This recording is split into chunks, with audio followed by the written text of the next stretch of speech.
Y'all know what time it is. This man been in the hip hop game for a minute. He from my era. He's one of those that's seen this thing pretty much start from its inception to where it is now. So I think he definitely understands what's official and what's not official. We like authentic guests on this show. So, ladies and gentlemen, with no further ado, I'd like to bring my brother on right about now. Let's give a Godcast welcome to my brother, DJ K Slay.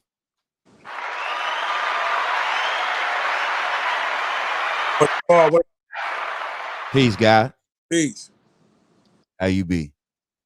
Just maintaining, staying sucker free, trying to keep the culture up, on the pedestal it belongs. It's not easy, but somebody got to do it. Absolutely, and you've been doing it for quite some time now. How long you been doing your thing, guy? I've seen it come into existence. I knew how to do the disco thing back in the days, the hustle and all that. So, okay, talk to him. So from that era right there, came out and all that. Huh? And when the Freak came out, was the dance and all nice at that, man. That was nice at the Freak. Like niggas don't know, freak out. Like that had a dance that went with it and all that.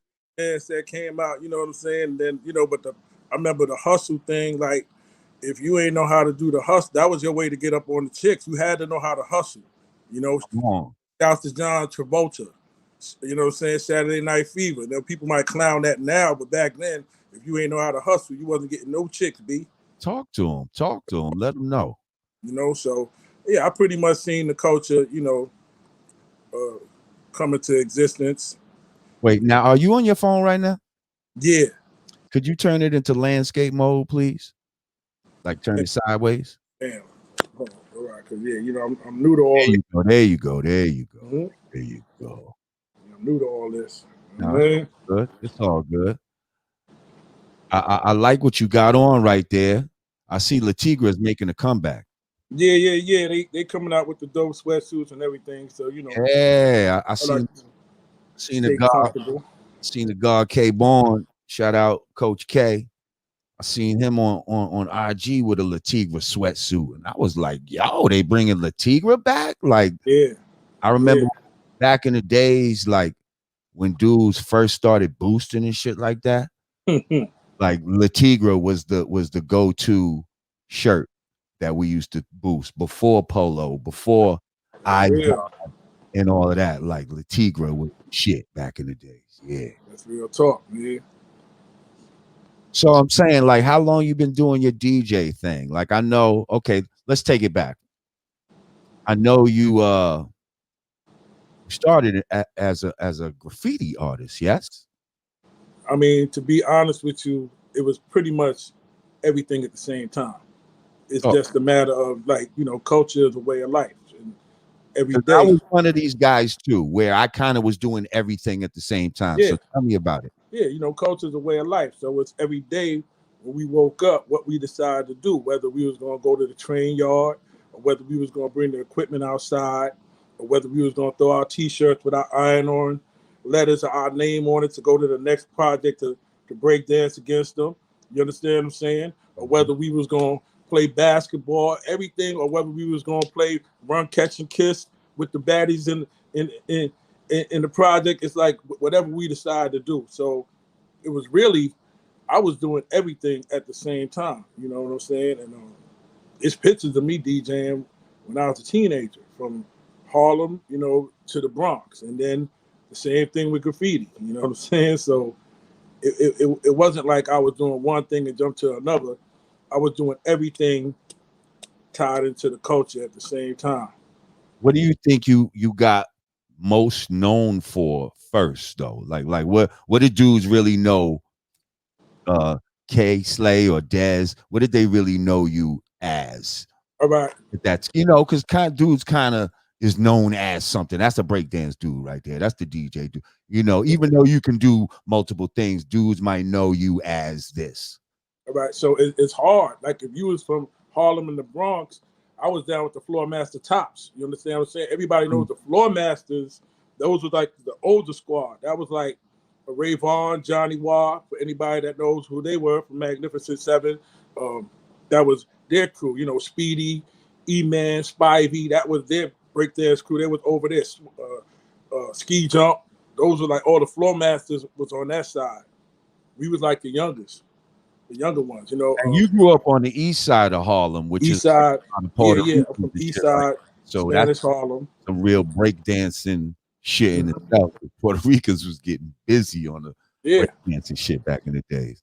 Of course, so you know that I was doing that, but then the DJ thing, I was nice at that, very nice. Since I was 11, I started. Say the time I hit 13, I was ill with it. You know what I'm saying? Right. So people knew me for bringing equipment out and DJing in the hood, you know what I'm saying? As well as shout out to my man G-Man from the Bronx, you know, from Patterson Project. I used to go over there to rock with them, the Brothers Bass, out there in the park. There's plenty of them pictures of me on the internet with us out there doing our thing as well. And then with the graffiti thing, I was talented with the drawing and everything, so I was real known in that world too. It's kind of hard to say what people knew me as because everybody wasn't a part of every world.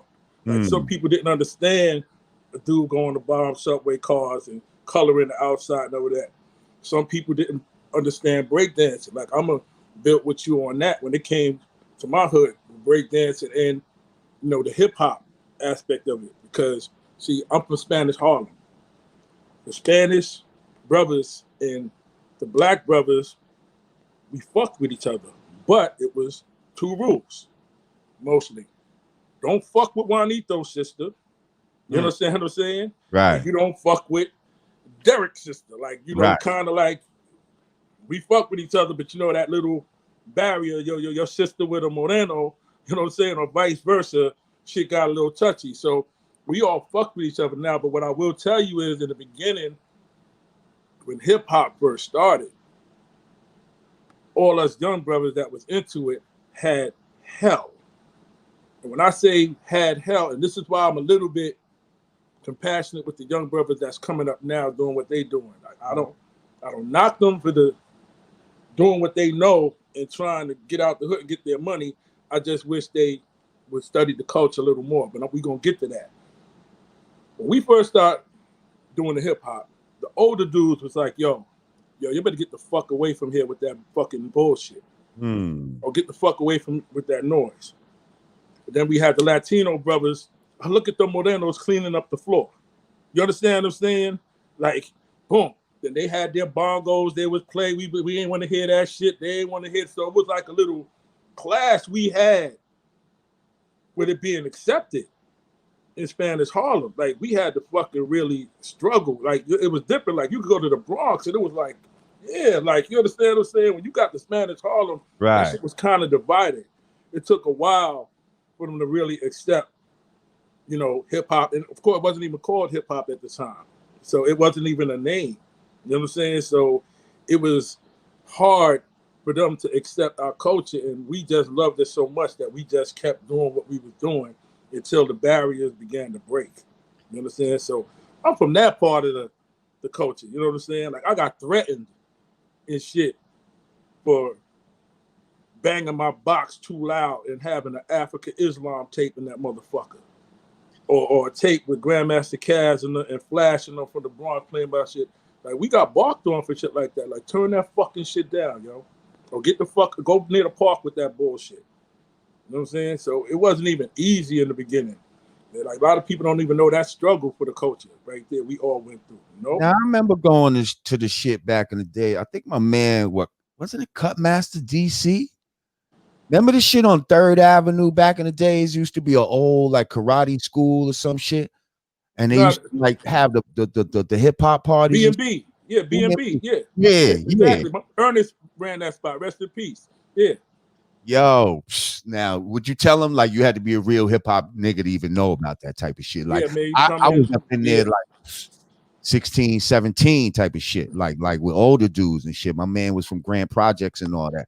My man Cameo and all, and my man, I believe it was Cutmaster DC. I want to say, man, the nigga that ended up making Brooklyn later. Like, yeah, now I remember him. I don't yeah, necessarily remember him being in that spot, but everybody came to that spot. So I'm not gonna say yeah. it wasn't. You know what I'm saying? But Nah, them niggas was like throwing shit up in there, like on the low. Like oh I'm no, it went down. all the time type of shit. That shit used to be Yeah, popping like a motherfucker. And I remember that was on some east side, you know what I mean? mhm. Like, so at least y'all had some shit like that. I don't know what time that popped up. You might be talking about way before that, but yeah, that was way before that. B&B right, popped up, a couple years later on, but it was right in the same mix. You understand? right. B&B, yeah, you definitely talk about that. Was one of our live spots that was at one point. It didn't matter where they harassed us at or whatever, this and that. Ernest had like clout in the community because he had a karate class as well, and he was Mm. the sensei. So being that he helped the kids, they would let him get away with a little more than Chuck Center, Clinton Center, B&B, Club Harlem World and all that. Like he had a little more clout for if things happened, he'll still be open next week or the next week. And there wasn't no shutting him down. But Okay. yeah, that was definitely a spot that we did our thing out of all the time. Yeah, shout out my man Ja Will, man. He used to bring me up in there. I was younger, shit. I was running with older dudes, and you know what I mean. They was putting Yeah. me on and shit like that. Yeah, man. So when did you like with all of this shit? I like to ask everybody, like, when did you go from being a fan of any of this to being a participant? You know, there's that point where you just looking at all this shit and you like, yo, that shit look fly, and then you like, I want to fuck with it. And but then the type of personality to like want to fuck with it all, because I fucked with it all. I fucked with graffiti, I fucked with DJing, fucking breakdancing, all of that. Certain things at higher levels than others, but I fucked with them all. Like Yeah. when you feel like, yo, I want to just try all of this shit. I think it was just like it wasn't. It's hard to explain when you was right in the belly of the beast of it. So disco was popping, and then you just start seeing because I would go. My mother lived in the Bronx. I lived in Harlem, so I had the best of both worlds. Hmm. So I go to the Bronx, and I might go to Bronxdale Project and hang out with my homies and everything in King Mario Park. You seeing cats doing the breakdancing thing and this and that. Now it's dabbing Harlem like this, but it's going off in the Bronx. And then you know what I'm saying. You seeing Flash and them. You see 18 Park. Like it's going down a few miles away, but it's going down harder here. So it was just like as soon as you see it, you're attracted to it because you seeing your people doing it. You understand, and you feeling like hell. If they doing it, I could do it too. So, I mean, everything I saw, I fell in love with it immediately. I went to junior high school 13, which is now known as Graffiti Hall of Fame.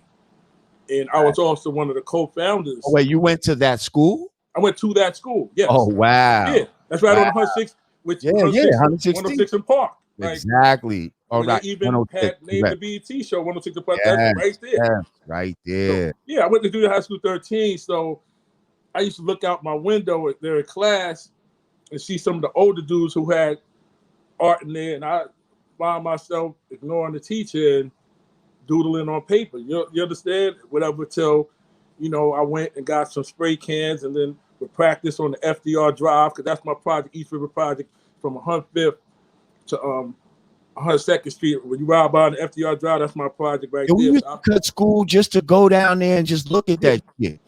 yeah, When we yeah. was, So bad that I went to that school right there. wow. And then to later on in 1981, being one of the founding fathers where we named it. Like I came up with that name, me and Ray Rodriguez, and I did the actual letters on the outside when we started the Graffiti Hall of Fame. Deuce did the Smurf houses. That's when the Smurf shit was popping. He did the Smurf houses with the Smurf. Volcan did the plasmatics character and everything. So, pretty much everything I was right there for when it was going on. So fan, definitely, but more just in my DNA. You understand? Because as it was coming into existence or it existed in my neighborhood, I automatically was attached to it. Like I didn't have to wait later on. As soon as hip hop started jumping off, I seen it from the Bronx and Harlem. I was like, oh, I'm in this. Like, I'm in this. You understand? What we doing? You know? In my mind, I feel like I've seen your tag before, Dez. I Well, was a big 2 train and 5 train rider. Was that 5'2", any of your trains? 5'2". I was king of the 1 and 3 line. But I hit the 5s, I hit the 2s, I hit the 6 line.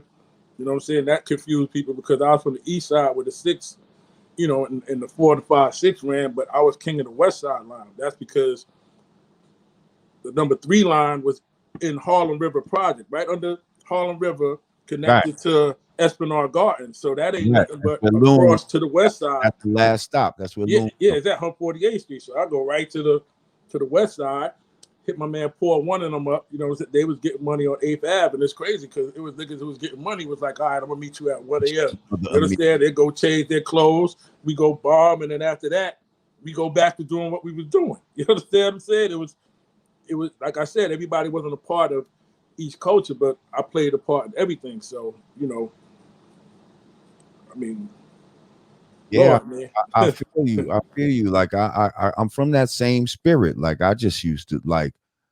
I was just a hip hop nigga coming up. Like everything was hip hop. Like, you know what I mean? Like if I'm bringing a broad to my crib, we not playing slow jams. We playing hip hop. Like, you know what I mean? Nah, like I dig it. To that. Like the farthest I'm going is LL. I need love. Like, you know what I mean? Nah, that's real.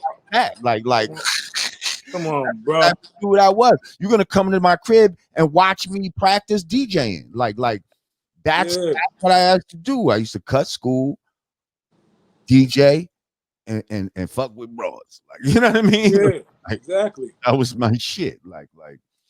Yeah. I mean, it was just all love, and like I said, what I'm gonna say, that's the illest out of everything with this conversation is that when we did what we did, it was no money involved. We wasn't looking for no money. This was just our everyday routine. This helped take our mind off the fact that we was in the belly of the beast. We didn't know how long we was gonna live. You understand what I'm saying? Because we seen a lot of the older brothers get their head knocked off or arrested or incarcerated, things like that. So we were just enjoying ourselves, man. We did it for the love.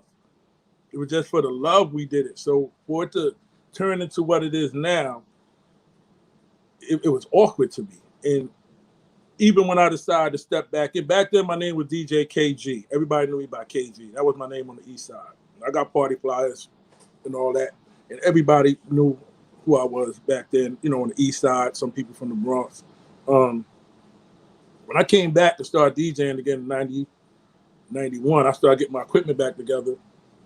The Naughty by Nature brother had the name KG. Well, where'd you go? You got locked up? Huh? Yeah. Okay. A little skip bit. You understand what I'm saying? Okay. But that's because, like I said, when we was doing the hip hop thing, we wasn't doing it for no money. So obviously, when you start getting older, that 9 to 5 thing was cool, but the way some of the cats was doing it in Harlem, the Bronx, Brooklyn, Queens, all in the boroughs, whatever, chicks, you had to find a real good girl to love you like that. But not, like, you know where I'm going. You understand what I'm saying? To be attracted to. This would not have nothing. Yeah, the materialism and what, you know. And especially Harlem was super materialistic back in the days. So super materialistic. So you had to stay fly, man. You understand? So of course that makes you turn towards the streets to do uncurricular activities, and then of course, you know, pick up bad habits and beefs and so on and so forth. And you know, life turns into life. It gets real. But once you start to, you know, sit back and think and you analyze and you go, yo, first of all, I ain't no savage. That's number one. You understand? 2, with all these talents that I got, and you know what, a lot of brothers need to, and I hope they take heed to this, a lot of brothers need to take heed to the fact that you're whack at doing crimes, B. Keep getting caught, my nigga. Yo. You whack at doing crimes. Somebody really needs to hear that right now. Yo, Because son. I knew a lot of niggas that was whack at doing crimes, but they thought they was like real criminals. Like, my nigga, you Bro, keep getting caught. Obviously, all the you're not time. good at this. This is not something you're good at. Yeah. Try something else, my nigga. Yeah. So you picture you acknowledging the fact you whack at doing crimes, but you was good at this DJ shit. You was good at this art shit. And now I'm seeing SNS, Ron G, Brucey B, Doo-Wop. I'm seeing all these dudes eating. And I'm like, damn, I've been doing this shit way before they was doing what they doing. Right. I need to get back into this. Fuck it. I done raised my hand 100 times to jump into negativity. Let me try, you know what I'm saying, this positive thing and see what happens. And sure enough, my old skills been waiting for me all that time to just step back into the AM, man. Slowly but surely. The brother from Naughty by Nature had the name KG. I didn't want to sound like a old hater, like, oh, I had the name first and this and this. Like, So bro, what they year? doing their thing. They out of here. I ain't coming back in the game like that. Fuck What it. year is this? You're coming back in the game now? Like What year? 91. 91. Okay, this is like I'm just coming in the game. Yeah, I'm coming back in. I said, man, I just go with, you know, the late night dirt name. You know what I'm saying? Everybody had a late night dirt name, like Yo Slay, Yo Scrape. Like, you understand? Like, you know, the late night dirt name. I just said, man, it rhyme, K Slay. You know what I'm saying? And I just went with that. And I'll never forget it was a brother named DJ Demo, Puerto Rican DJ Demo. Always got to salute him. I went from doing the local clubs, like, again, the B&B. B&B was still popping, doing the B&B, you know what I'm saying? And he was like, Slay, you need to get into the mixtape, man. It's like, yo, like, you could blow up, this, and that. So I'm hearing him at first, whatever, because I didn't really understand it. Because back in the days, a mixtape was just recording. You know, you had to know the specific space to stand back from the speaker out at the jam to hit pause and record to catch it where it wasn't too distorted. Like, you understand? Like, I wasn't understanding how brothers was building their name off of that. But when he explained it to me, and I did the first one with him, it was called Warning. When I tell you, that tape went everywhere. Like, everywhere. Like, people was knocking that tape. I was like, now what was on it? Well, because all right, let's maybe talk about the I don't think people understand the evolution of terms and shit like that. Like, even the term of a mixtape. I feel like it's taken on a different meaning. I feel like in the beginning, now, and you tell me if I'm right or left, a mixtape was a tape that a DJ would make, and it would just have a mixture of hot songs on it. Like, it wasn't necessarily like a bunch of features with all these MCs and all that type of shit. It was just the hottest songs off of a bunch of albums, and this DJ's taste of what basically he thinks is live, and he would present that to you, and it would be the such and such mixtape. And as time went on, it seemed like a mixtape turned into like, all right, it's this artist. It's an artist theme type of thing. So they would still mix in other people's shit, but like you would hear like unreleased songs from a certain artist type of thing. Like, it turned into more of an artist, like the rapper's tool more than the DJ's tool. yeah. Am I? No, you're on the right track. You're on the right track. I feel like morphed kind of in some way. So what kind of mixtape was this first one? Okay, and what you said was interesting, and I'm gonna touch on that. Some people might not like it, but in the beginning, you had categories of mixtapes. You had brothers that, because remember, you had the blend mixtapes. You know, Ron G had blends. Right. Double R, G-Bo the Pro. You know what I'm saying? Like, a lot of DJs would do blend tapes. I did blend tapes too as well, because that was for people that like to hear hip hop artists or R&B artists over hip hop beats or old beats or whatever. Then you had people that just wanted to hear the new records or what new bangers that's out, whatever, of all different artists. Then you had cool out mode with cats used to like the all slow mixtapes. Right. All slow jams. You know what I'm saying? Mad That's the vibe. categories. Then you had cats that wanted the old school classic joints. You know what I'm saying? So it was all different mixes that was on cassettes, which a lot of people, it's crazy. A lot of millennials don't even know what that. Then there was the conscious tapes. There was the gangster tapes. There was exactly a lot of different tapes. Yeah. Think about So anything that you put on a cassette, 60 minutes most of the time, but it could have been 90. 120, we ain't rocked that too tough because it was so thin from the length. Those would pop easy. So we ain't really rock with the 120s too tough. Those is mixtapes. Now, down the line, the hosting of the mixtapes started. I might have been one of the first to do it. I don't want to claim I was the first, but I know I was one of. You know what I'm saying? That's where I would take all the hot records out at the time. And if Busta Rhymes had an album coming out, I would have Busta introduce about 3 or 4 joints that I put of his on the tape and do a freestyle in the beginning of the tape. So I'd be like, okay, this joint is hosted by Busta Rhymes because I'm putting majority of the records from him on here, like 4 or 5 joints, and he's doing a freestyle on top of it. And plus he's giving me little drops to put in between shit in there. So that was now you putting this shit on the artwork and all of that. Yeah, exactly. So that's an artist hosting the mixtape. Let me tell you where the shit got greasy. When the artists start eliminating the DJ. Mixtape was a DJ thing. Talk to them. And start doing their own mixtape. Motherfucker, they ain't no mixtape. That's an album, nigga. If you eliminate the DJ from that project and you put a bunch of your records on it, it's an album. Right. It's an album. If you put 12 or more songs on there of you, it's not a mixtape. And there's no other people on. It's not like a mixture of other songs on. It's just you now. It's an album. All you. It's an album, but you're saying it's not an album. It's a mixtape. Oh, because it might be some throwaway songs, or it might be some freestyles, or whatever. All right, cool.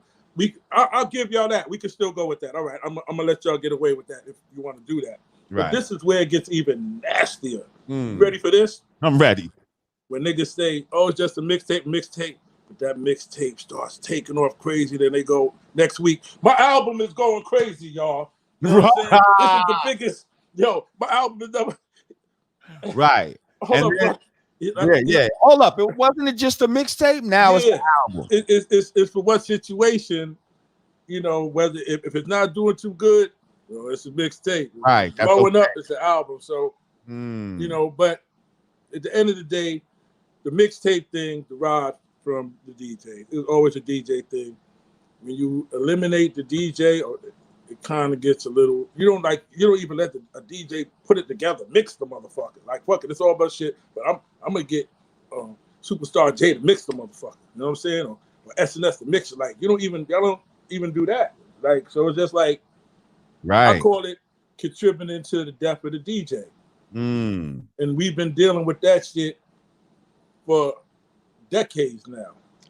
I ain't gonna lie, the death of the DJ is what had me start rhyming. You know what I mean? Like I started as a DJ. Like I had my little crew. You was KG, I was KD. You know what I mean? And fucking KD and the Ever Loving 3, that was my crew. You know what I mean? We was up in Westchester though. You know what I mean? My niggas is from Mount Vernon that rhymed, and I was from New Rochelle. That was like fucking having some Crip niggas with a blood DJ or some shit. You know what I'm saying? Yeah. Like it was almost unheard of for New Rochelle niggas and Mount Vernon niggas to be collaborating together like that, but we was doing it. Yeah. And we had some nice shit and we was dope. But then the DJ started getting pushed in the back, like, you know what I mean? And now me being the vain type of nigga that I was, you know, I was like, oh no, nobody puts Baby in the corner. You know, fuck that. If the DJ is getting pushed back, like, because at one point I started DJing and MCing at the same time. Like I'm telling you, seen nobody did. I seen Kid Capri do this later, but I'm telling you, I used to have a mic stand and I was fucking rhyming and going and DJing and shit at the same fucking time. Like, and I'm telling you, I Right. didn't see nobody do this, and I was like 15 doing it. But what anyway, but I'm doing it in my crib and all this type of shit. But anyway, um, Yeah. long story short, when the DJ got pushed in the back, I said, "Oh no, I need to get more." You know what I mean? In the front, I Yeah. need to. Front line. Yeah. I'm helping to write these niggas routines anyway. Let me fucking start rhyming and shit like that. And see, the nastiest part about it is that I watched this shit happen. Like, if you remember early on, Run DMC had Rest in Peace Jam Master J. LL Cool J had Cut Creator. You understand what I'm saying? Like KRS-One had Scott LaRock. Rest in peace. Eric B. and Rakim. You know what I'm saying? Like And they had their own song like on the album, like exactly scratch and all this type of shit, like JAY. It was like come on, like they used to have whole songs revolving around the DJ. What happened to that? Man, after that, slowly but surely, DJ started to diminish, where they start using the DAT tapes. Yes. You know what I'm saying? So now it's like the DAT tape. So they start having a DJ acting like he DJing in the back. But he ain't doing shit. He's not. Then after the DAT came the instant replay. Right. Well, hang on though. In defense of the DAT, right? Because I'm not even gonna lie, like we was guilty of that bullshit. And I listen, I wasn't happy about it because I came from that DJ background. But the reasoning behind using the DAT is, I don't know if you ever been to a show. I'm sure you have back in the days where it's so fucking crazy. The niggas is jumping down. There's no way that the records jump. No, I get it. Play. Like, you know what I mean? Like you try, and these niggas is going so crazy. The shit is just skipping off the record. You asking them, yo, you asking your crowd to calm down, like so that the record could play type of shit. And so going through that a few times will have you like, well, here's the new technology. It don't skip. People can go and the DJ can't fuck up. You know what I mean? So you felt like, you know, it was a fuck up proof way, you know, and yeah. But it didn't take away the power of the DJ. But then after that, it went to the instant replay machine. Okay? What is that exactly? So now that's where the DJ is just hitting the button. There's no DJ involved. Like, boom. Once I get to the end of the song, hit that explosion, boom. Right? I'm going to talk something. And then once you hear me say, let's go, hit this button, bang. Okay. Right. So now it's no DJ involved. It's button hitting. Now, anybody can do that. So now the DJ's not there. You can have the promoter do that. You can have almost anybody. So, boom. So, of course, now the DJ's taking a major pay cut. Okay? Major. I don't need you. So now after that, do this shit. Once the Serato came out, my nigga, you know, woof, over with.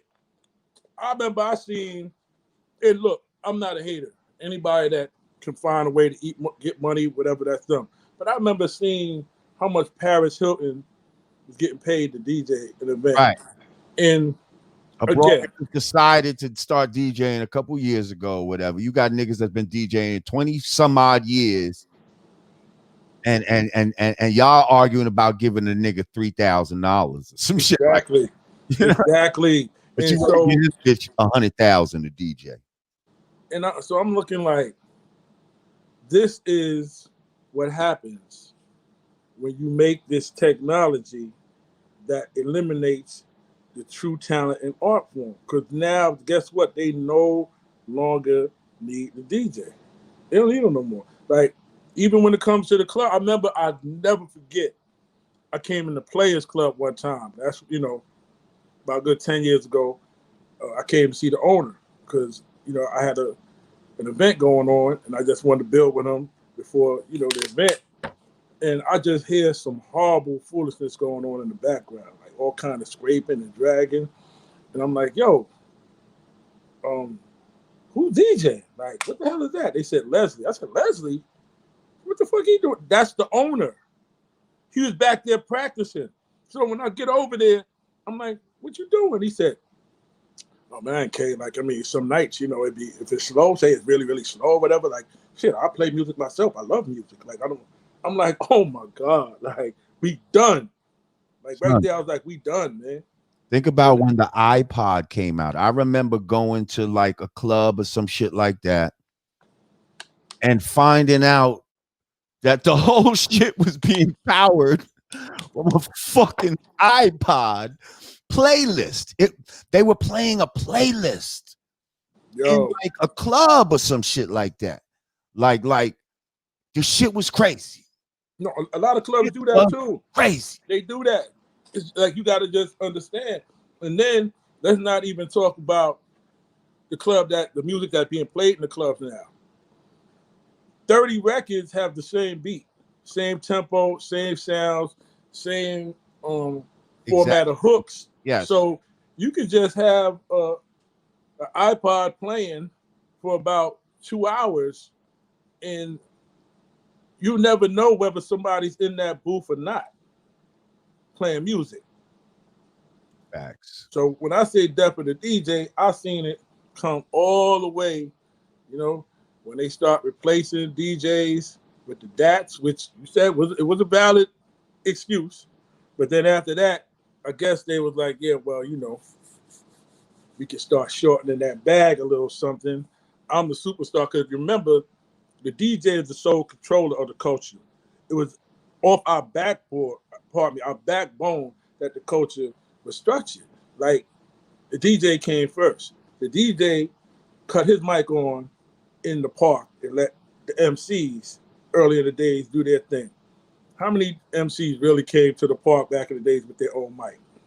Wasn't happening. You understand what I'm Right. saying? The The DJ had to have. DJ was the sole controller. Not saying that the MC did not play their part, but then somehow it flipped to when the MC got ahead, it said, fuck the DJ. Right. You understand? And what's crazy is, right? You know, the DJ also perpetuated the MC by there was a time when DJs actually broke records. Remember that? Of Remember course. that when they wasn't told what to fucking play when they listened to a record and they was like, yo, I'm feeling this. Like I remember back in the days when we first came out, you could go up to any one of these radio stations if you had a relationship with the DJ. I'm talking Red Alert, fucking Molly Mall. You could have just got your acetate Mm. pressed, Tell right? them what acetate is, bro. They don't know. Acetate, okay, right. Acetate is like a test pressing of a record. It's not fully wax. It's on something that's called acetate. So it's something that you can play a few times, but you can't play it as many times as a real record, as a wax record. But it's a test pressing of your record, and you use that when you first, back in the days when they were pressing up wax. So you'd get the acetate of your record and run it over to fucking Red Alert or Molly Mall, one of these dudes. You know what I mean? They'd fucking put it on, listen to it real quick while the show's going on. They're live on the air and they'll listen to it real quick. And if they liked it, yo, you're hearing your shit play on the radio by the time you get back downstairs to the car. Right. That's the type of shit that was going on back in the days. Like you'd have a direct line and the DJ, and when that happened, they was either making you or breaking you. You know what I mean? Like once that record spun, it was like, yo, they either fucking with it or they not fucking with it. And we was fortunate. People like Clark Kent broke our shit. You know what I mean? And yeah, red alerts and all of those, you know what I mean? Yeah, Yeah, yeah. we got our shit played like that. It was a beautiful thing. But look how it evolved to now, to where it's internet driven. Like it's not before the pandemic, it was kind of 50-50 because maybe more like the southern states with the clubs. You know what I'm saying? Like strip clubs, you know, kind of dictated what people played off the radio, because once you in the club banging it and the ladies liking it and they requesting it and the DJ keep playing it, it'll work its way up to I-95, slowly but surely.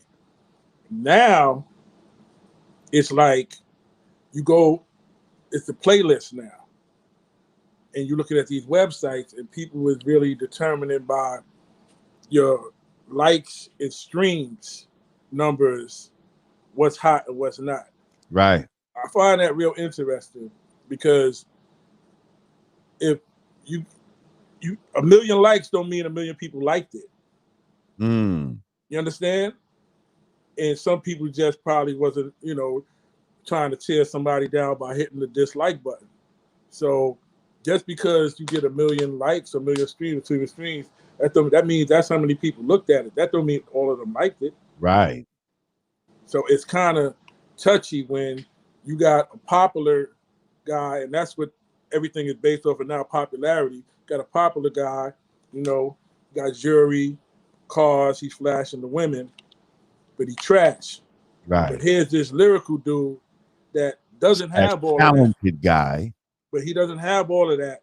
But he's really talented, lyrical, and making good songs, but nobody's listening or liking or giving him the time of day. So the industry is looking past to him.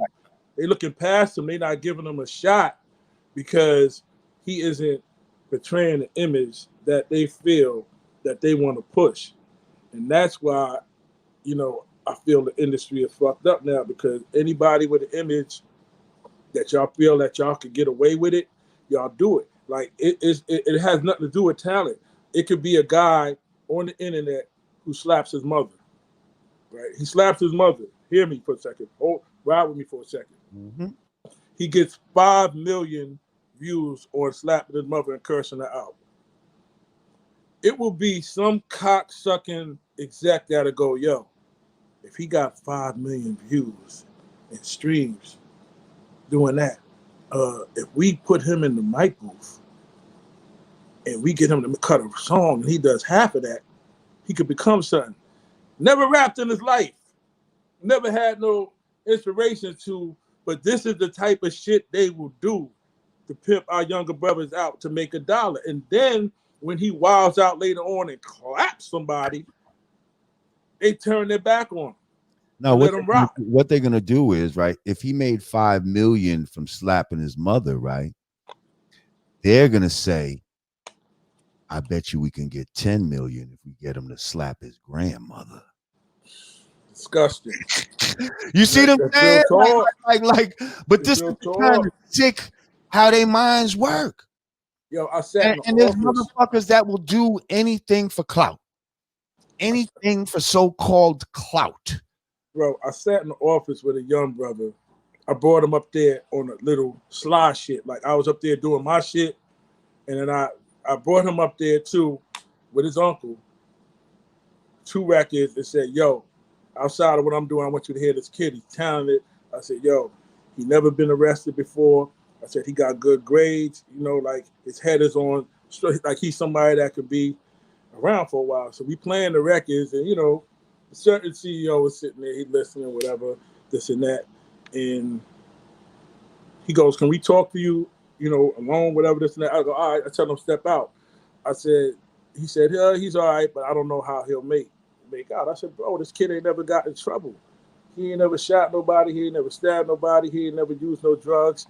And he said, that's the problem. But he said, I like people who do this. So I'm looking at him like, wait, what you mean? Like, he says, yo, he likes those type, because those are the guys who sell. So I'm like, so if I brought him in here as a liability, he'd be signing on the dotted line. But because I'm telling you that this is a level-headed kid that's talented and he could be around for a while, y'all not interested in him. That's when I really got to understand, yo, this shit has nothing to do with talent anymore. Now, if you're an idiot with some talent, that's a blessing. You understand what I'm saying? And you will have a couple of cats that will slip through the rocks. Like, you have brothers like J. Cole and, and Kendrick Lamar. Like, you understand what I'm saying? That's, talented dudes that got a good head on their shoulder and making good music that slip through the cracks and so on and so forth. You know, but overall, that's not what these execs are looking for. That's facts. That's facts. And so-called A&Rs. Like, see, I believe in real. I want to bring real A&R back, where you actually like find a group. Motherfuckers might not know who they are and all of that, but you believe in them. You like, yo, this is some dope shit. And I'm telling you, if people fucking hear this shit, they're gonna fuck with it. Like that's how it was when I found my man Stove God. Shout out Stove God Cooks. Like this, he had like 300 fucking spins or something. Like nobody knew about his shit. But I was like, yo, this is some dope shit. This dude, I'm telling you, motherfuckers just gotta hear him. And that's the Crooks. The Crooks. yeah, Cooks. Yeah, he been on my show. Yeah, I know you're talking about. Yeah, you heard his tape though, the Reasonable Drought shit. Nah, you ain't said it to me, bruh. I did send it to you, but you probably might ain't send. I'm gonna send it to you again though. Yeah, resend that, man. Yo, that shit is fire. But so all right, what's his situation like with the industry right now, as far as execs interest in helping take him to the next level? Well, we just, he was sitting stagnant for a minute, with a mutual friend of ours. Well, I'm not, I don't want to say his name right now, but he was sitting stagnant for a minute. And so whatever, he's out of that now. So now he's at a point where he can really move forward and do what he needs to do. And he's in the process of doing that right now. You know what I mean? Okay. You're making a lot of moves. West Side Gun been showing him some good looks, you know what I mean? He been getting some nice features on his joints and all that. And that's been helping. No, that's dope. That's dope, man. It's real dope. But he got a good head on his shoulder too. But right now, he's the type though. He know what type of shit they on. So he's trying to put some medicine mixed in with the candy. You know what I mean? They think they're getting what they're usually getting, but then he got some other shit for your ass. Like, you know what I mean? So, yeah. Okay. I fucks with it. Look, I need everybody to go check out my EP, man. Oh, come on. We gotta build on that, son. Of course we're gonna build on it, but let's talk about it right now. The EP is out right now. Yeah, it's called Homage. And it was just trying to make a EP that was diverse. Everybody keeps saying, Slay, why you do EP? You giving cats 20 records, 20. I said, because with all that's going on in the world right now, people's attention spans are real short. Short like a mother, you know what I'm saying? So I figured, like, why don't I just break it up? Like, I came out earlier this year in March with the EP Living Legend. And now I'm back again, to just drop the new joint, Homage. And it's like 8 solid joints. People could get through that and get through their day without, feeling like they got to come back later on because they had to go to work or they had to pick up their child or whatever. So that's why I did it how I did it. And people were loving the records, man. I just think that they wanted a breath of fresh air, just hear something different that's not being shoved down their throat that they hear every day. It was just something different, I got a record touching on domestic violence on there. I got a nice joint for the ladies called Street Life. I got a joint called It's About to Go Down with Ghostface, Busta Rhymes, and Junior Reed, touching on all the racial injustices that's going on in the world. And then I even have like a cypher joint called Rolling 50 Deep. Everybody in the comments right now is talking about Rolling 50 Deep. Yeah, Rolling 50 Deep is fire. Like, yo, that's my shit. Da da da da da. How the hell did you coordinate something as there you go? They said 50 Deep was the shiz nizzle. Are you gonna do another one? Yeah, we're gonna talk about what's coming next. but yeah, like, yo, I ain't gonna lie. That I did 2 versions in the past, but it was Rolling 25 Deep. I got through that smooth. But see, this 50 Deep joint here, right? This was complicated because sequencing 50 artists, who was the right person to go behind this and come on with that. Sometimes people's energy drop, so I got to get people's energy was in the same as theirs. Like, that's not an easy task. Some people have a start off energy, but they're not starting off the record. Exactly. Right? So there it goes. So Mhm. that was the most complicated, sequencing, and having to say, no, you know what, I better put him here, go him there. And just so everybody know, the song, well, I'm not even going to say song, the hip hop statement, you know what I'm saying, because it's too long to be a song, because it's 18 minutes to change, had nothing to do with the lyrical talent of the order. I just want to always put that out there. Like, Right. I put everybody on there as talented to me, and I just feel like some people belonged here, some people belonged here, and I had to keep heat for later on. If you notice, Royce the 5'9" he entered off. Like, you Right. understand? Like, I had to have a heavy hitter, you know what I'm saying? And like, I couldn't just throw the best of the best Right. And then over.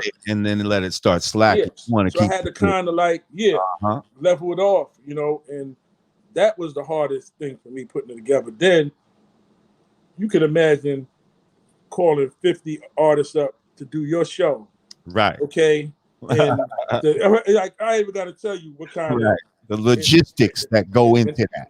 and having to wait for it and hitting them and say, then after you, And then trying to get the video too. then this is where it gets nasty. After you do the song, Right. getting the video. So you got to deal with their personality, not once, but twice. Because after they do the verse, most of them not going to know the verse right then and there like that to do it. So you're going to have to come back again and get them for. So that's 2 times you got to deal with 50 personalities. But I love this culture That's so 100 much. times right there. Yeah, it's 100 times. I love this culture so much that I did it. I pulled it off. I'm glad the way people perceive it, because I just didn't know how people, especially in this time and age, I didn't know how people was going to perceive it. But rolling 100 deep is coming. Okay, You know talk about it. it's coming. It's coming. I'm 38 verses in already. Wow. Because, and it's only because, and I know because I'm laughing, because it's because the lyricists see that people want to hear it now again. Like, you know what I'm saying? Some people get discouraged. I mean, I was discouraged for a while. The album called Ramadan, I never put out. I waited years, then wound up taking different songs and restructured whatever, because it was like, do people want to hear it? Like, it had me thinking to myself, like, questioning myself, like, damn, dude. Then I was like, you know what? It's a fan base for everything. Right. Believe it or not, it's a fan base for everything. And there are some true hip hop fans out there that still want to hear real hip hop. They just got something else being shoved down their throat. So you know what? Let me not focus on who's doing this, who's doing that, because I know better. I'm going to keep the focus on myself and do what I do. And that's what I'm doing. And now, it's turning out okay. You know? I heard a rumor that that Lord Jamar was on that Rolling 100 Deep. Is that true? Man, they might have to wait to see, man. You know what I'm saying? I heard a rumor, man. I don't know, man. They might have to wait. That I heard, man. You know what I'm saying? Yeah, well, when it comes out, we'll see, man. Word up. See. I know if he is on there, he's spitting some shit. Okay, I mean, come on, man. Word up. Keep it going, man.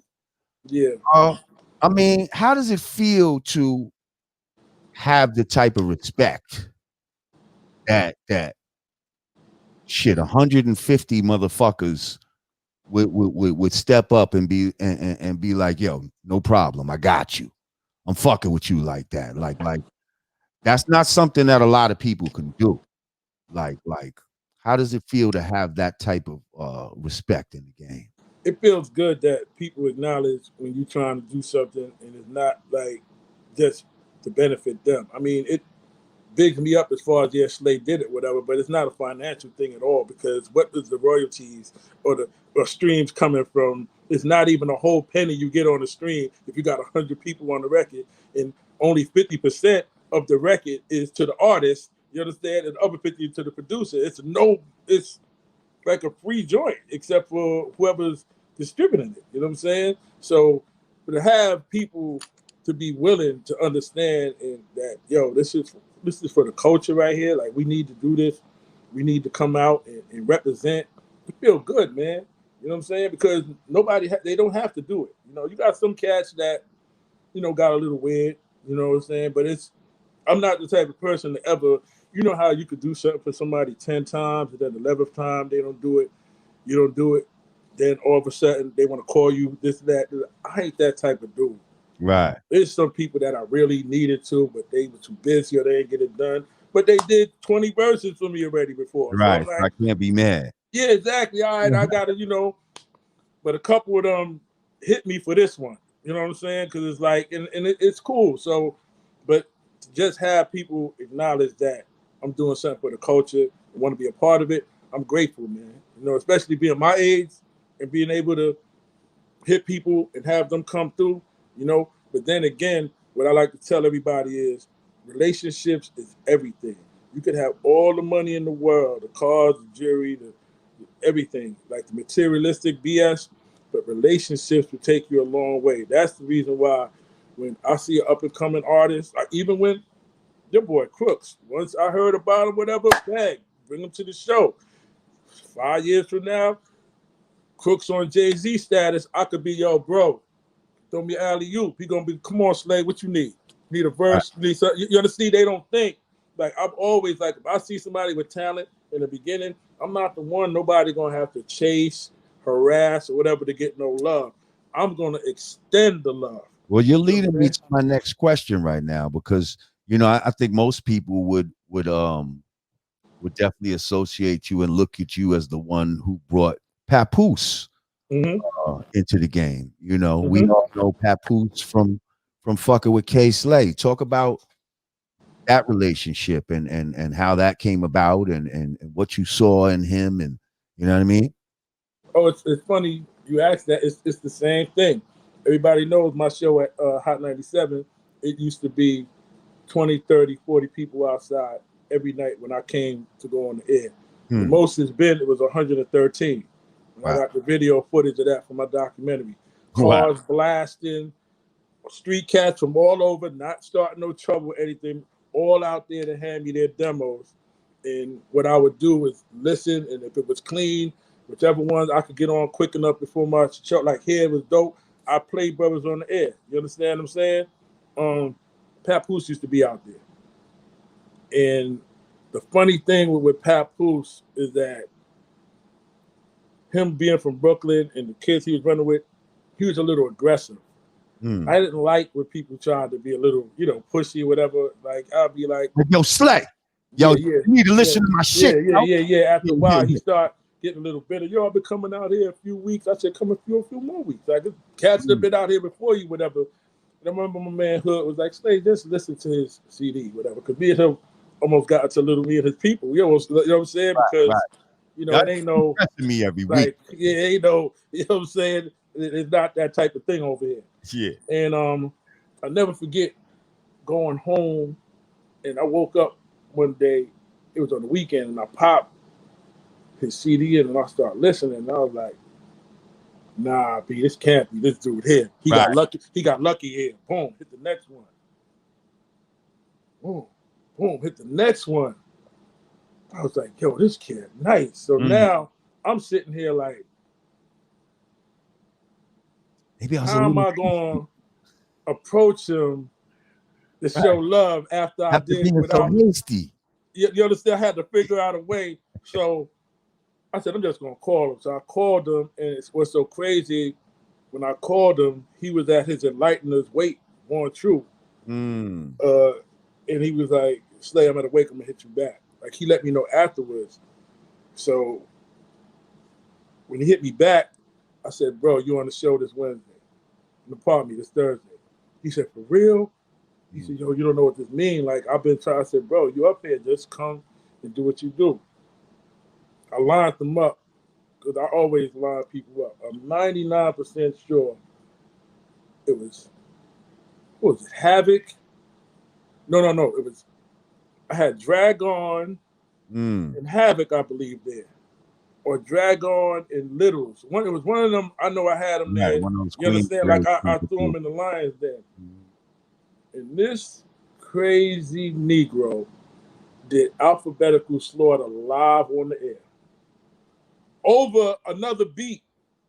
Like it's freestyle beat. Like, we got to keep and then start trying to go backwards after that. I was like, hold on. So at the end of the show, I'm like, bro, how you learn how to use words like that? Like how, you know what I'm saying? And he was like, when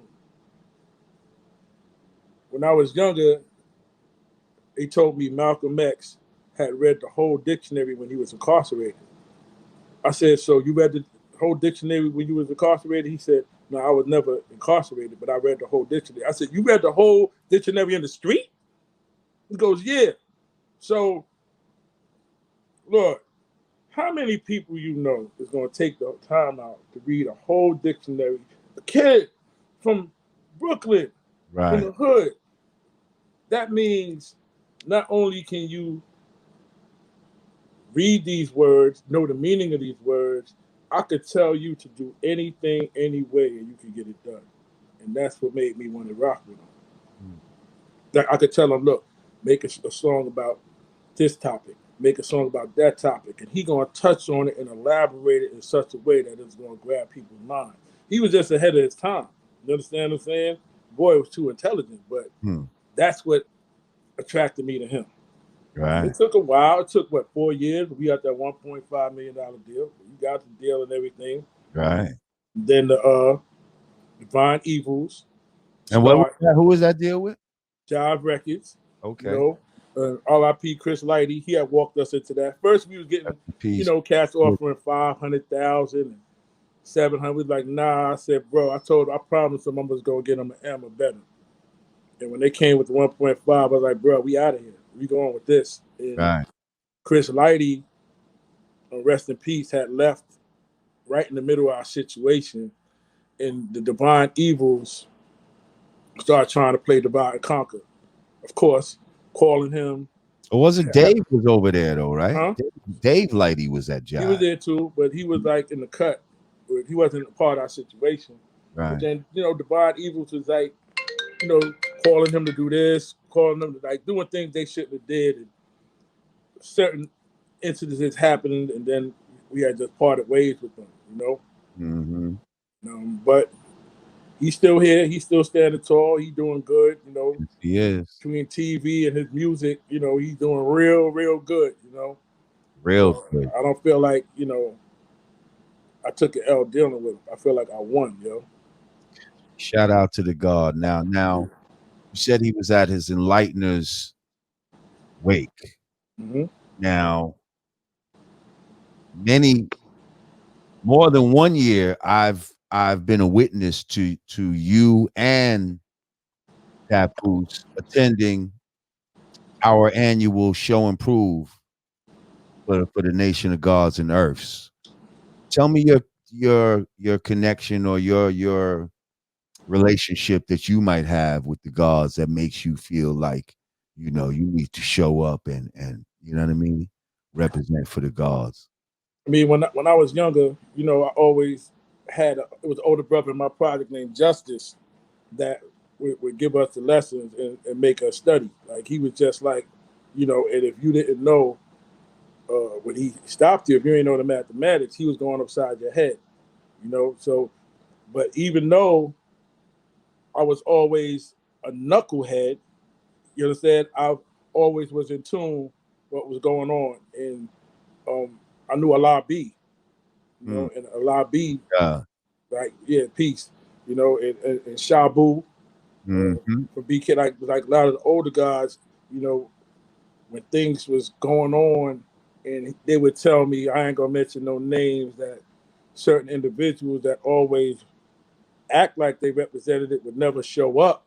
Right. I made it my business that whenever they needed me to show up for the babies, that I would come out, because they need to see brothers from their walk of life that's doing good and knowing that they could do good, and that they have an opportunity as well, because it is a lot of brothers from the walk of life that do other, you understand what I'm saying?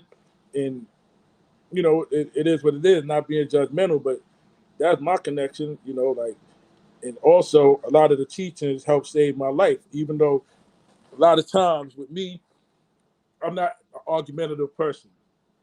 A lot of people you can't, and I do a lot of business with a lot of 85ers, you know what I'm saying?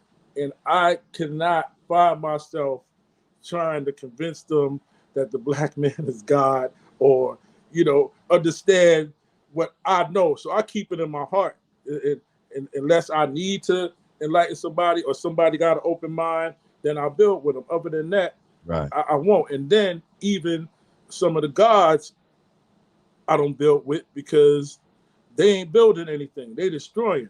And off the mic, I could tell you some situations I had that I was like, man, anyway, what I'm saying? Now cipher, some now cipher shit. Now, exactly. Like, I'm like, how you doing this if your air like you supposed to be like you just man. Anyway, right. But that was what always attracted me to come. Anytime they gave me a call, I would try to pop up. That's what's up. That's peace. Like you said, I know some brothers that really, I'm not gonna call no names out, but they're really supposed to come in the name that don't even show up. So it was come on. Even when I saw you that day, son, who was supposed to be there. Like, right. Come on, man. Like, right. It's painful, man. But yeah. Like I said, they got to deal with their penalty, not me. Right. Like I said, I've seen you more than 1 year there. So, we appreciate that, God. And, you know what I mean? Keep representing and supporting. We appreciate that. So shit, what's next for you? Like, you know what I mean? What? I got the new EP I'm working on. It's called damn, I'm gonna give you the title first, man. There ain't nobody know, man. It's called Grown Man Music. I like that's the new EP. That's the title. I'm letting it loose right here first. Okay. With the homie Lord Jamar. God got it first. And I'm gonna give him another solid 8 joints. And one of the joints I'm working on right now is rolling 100 deep. And yeah, Lord Jamar, I need my verse and I need my video. You understand what I'm saying? I'm putting you on blast right on your own podcast. You understand what I'm saying? We work fast. We get it back fast. That's what we do. Like, there's nothing. I already know. You know I know. Okay. You know what I'm saying? So yeah, I'm working on that. I have a podcast I started before, but it was more like a visual podcast where I would show the politics of the hip hop culture or whatever. It was called What's the Science? Even if you hit Google, you can see it. I had interviewed Coke LaRock, the first hip hop MC, Grandmaster Caz, Crazy Legs for Rocksteady, Grand Mixer DST. All right, he's been on our show. Yeah, the original Clark Kent from the Bronx. You know what I'm saying? That was down with the Herculoids. You had Cha Rock on our show too. Yeah. What's her name? Reggie Reg from the Crash Crew. So, yeah. But like along with me interviewing them, if I said the Disco Fever, we showed the Disco Fever. If I said Clark Park, we showed just so the young people is more into trying to let them see it so they can understand it. So that's something I'm really getting ready to bring back. And I've been to the original Fever on Jerome, not the. Yeah, exactly. That's right. Yeah, so you know how wicked it got over there. So although we was rocking in the one on Webster too, but the original one was Jerome and all that. Yeah, that's what's up. In the back, like niggas smoking dust in the back. Yo, well, niggas don't know about this real hip hop shit, Slave. Downstairs. And certain motherfuckers don't understand what I'm talking about. It's all good, but you know what? That's the reason why we you know what I'm saying, as elders in this,